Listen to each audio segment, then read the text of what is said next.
Welcome. In this video, I'm going to be talking about carbonyl compound because it's a topic in chemistry. And under that, I'm going to be discussing on bonding and structure. In my subsequent videos, in my last video, I talk about introduction to carbonyl compounds. What are they composed of? And we discuss some things and some of the members. In this video, I'm going to be talking about the bonding and structure. But firstly, before I proceed, I would like I and you, to actually take a look at this side of the board. Now, see. Now, you have to understand periodic table. That's the fact if you are going to understand organic chemistry. There's a lot in that periodic table because periodic table is not just a mere table. It contains a lot of data that can tell you the behaviors of elements, how they bond, and how they behave. But I'm going to show you a little about the elements that we can see under carbonyl. In carbonyl, right now, you should know, we have carbon, hydrogen, and oxygen. So we have three elements involved in carbonyl compounds. Now see this. This is the atomic shell structure of the three guys.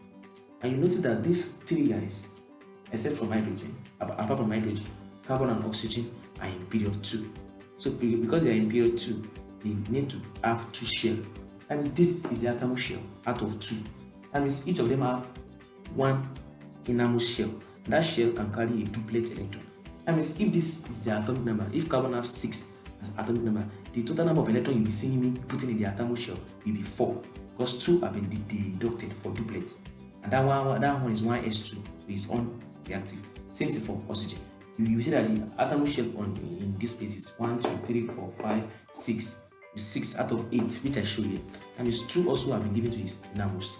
Hydrogen is in period 1, so this is the only shell it has. Now you see that carbon, which is 6, the atomic shell contains 4 bond electrons. 2 has been used, as I've said earlier. So that 4 bond electrons are staying singly. So there's no lone pair. What is a lone pair? A lone pair is when on one single atom, 2 electrons appear together. But as you can see in this atomic shell structure, all the electrons I share at the atomic shell are standing singly. So you can say no lone pair. So when electrons are not in pairs on the same atom, they are called bond electrons. So that's why here I can say I have 4 bond electrons. In hydrogen, there's no lone pair, and also because why? There's only 1 electron on this atomic shell. And in fact, this shell is the only shell that hydrogen has. So hydrogen is in period 1, only 1 shell. So this electron is just 1 electron and it's not in pairs, so it's not a lone pair. So you can say it's 1 bond electrons. That's why hydrogen likes bond 1. And that's why Mr. Carbon likes bond 4, because it has no lone pair and it just have 4.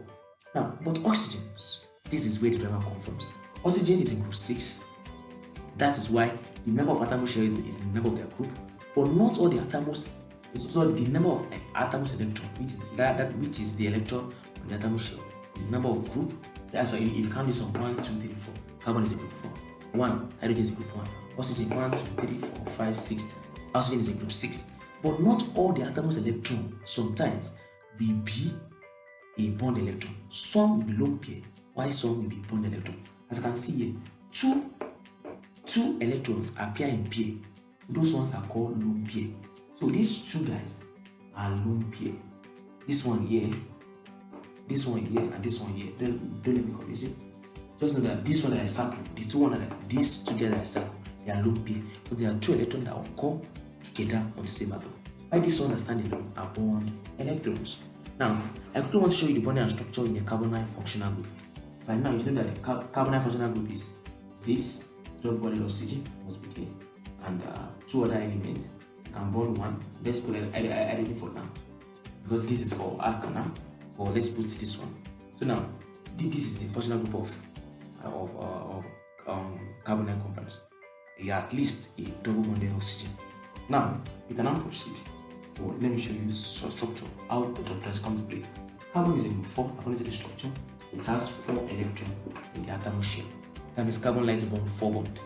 Now all elements in the periodic table want to become like this, either octet, either duplet or octet. Duplet means 2, while octet means 8.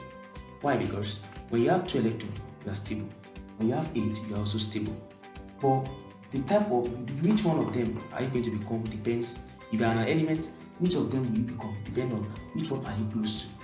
or which one is easy for you to become. So like hydrogen is just one, so it's very easy for hydrogen to become duplet. Now if carbon is 4 bond, and we said, I want to show you how we come about this. If one hydrogen is to come here, hydrogen itself in its atomic shell has 1 electron. That means it's coming with 1 electron. So as it's coming, it's supplying 1 to this one that is here, making duplet. So this hydrogen has satisfied its own duplet structure. Now if this carbon invites another hydrogen, this hydrogen here, that one too has to come with its own 1. So at the same time, as it's satisfying carbon with 1 electron, it has also completed its duplet, because hydrogen is close to duplet. Now, if this carbon now invites this oxygen, and the oxygen has how many lone pair?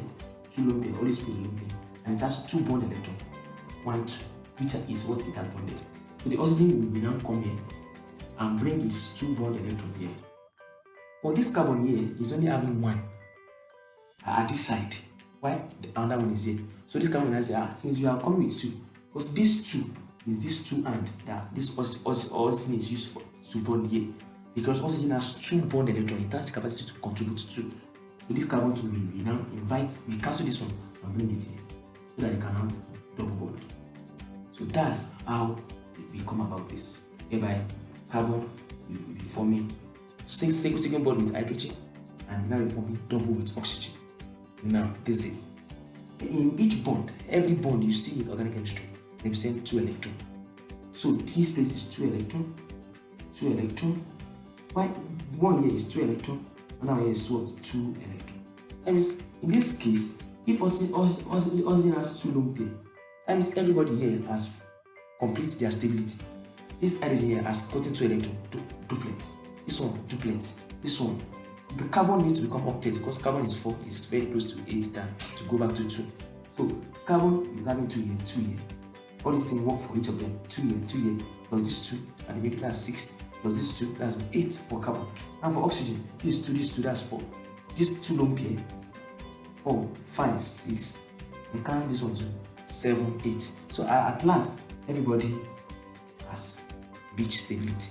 So this is the bonding in carbonyl group. Now, when you are now asked to calculate the number of sigma, pi bond, number of shared electrons unshared, it's very simple. Now, in this case now, these ones that they used to bond with each other, hydrogen to carbon, hydrogen to carbon, oxygen to carbon, they are shared electron. While this one on oxygen that is not involving in anything, they are unshared. So if they ask you how many bond in total is this structure, this 1 bond, 2 bond, 3 bond, 4 bond. So there is a total of 4 bond. So 4 times 2, that's 8. So there is 8 shared electrons here.